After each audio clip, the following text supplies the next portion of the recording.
Hair fall થાય છે, નવો હેર ગ્રોથ થતો નથી, મોંઘા શેમ્પૂ, ઓઇલ બધું જ યુઝ કર્યું પણ કોઈ અસર કરતા નથી, તો આ વિડીયો તમારા માટે છે. હેરફોલ થવાના ઘણા બધા રીઝન છે, જેમાં સ્કાલ્પમાં કોઈ ઇન્ફેક્શન હોવું, ડેન્ડ્રફ થવો, સ્ટ્રેસ, એન્ઝાયટી, પૂરતી ઊંઘ નથી લેતા, આયર્ન, વાઇટામિન્સ, મિનરલ્સની ઉણપ હશે, HB ઓછું હશે, તો લોટ્સ ઓફ રીઝન છે કે જે હેરફોલ કરે છે.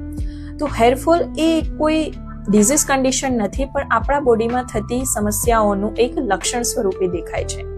તો માત્ર ઓઇલ કે શેમ્પૂ બદલવાથી કે કોઈ પણ મોંઘી પ્રોડક્ટ યુઝ કરવાથી હેરફોલ બંધ નહીં થાય. એના રૂટ કોઝ સુધી જઈ અને એની સારવાર લેવી જરૂરી છે. આયુર્વેદમાં પ્રકૃતિ જાણી તેમની થેરાપી અને સારવાર આપવામાં આવે છે.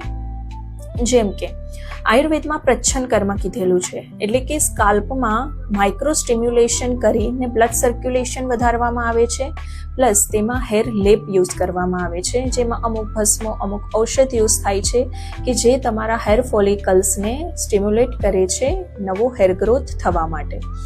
તો તમારા રૂટ કોઝ સુધી જઈ અને એને ટ્રીટ કરવું જરૂરી છે, તો જ તમને રિઝલ્ટ મળશે. પ્લસ એસ્થેટિકની અમુક પ્રોસિજર જેવી કે માઇક્રોનેડલિંગ, PRP, GFC જેને સ્કાલ્પમાં ઇન્ટ્રોડ્યુસ કરી અને નવો હેર ગ્રોથ લઈ આવવામાં ઘણું મદદરૂપ છે. તો આયુર્વેદ પ્લસ એસ્થેટિક થેરાપી દ્વારા હેરફોલની સારવાર પ્લસ નવો હેર ગ્રોથ લઈ આવવા માટેની સારવાર બંને ઉપલબ્ધ છે.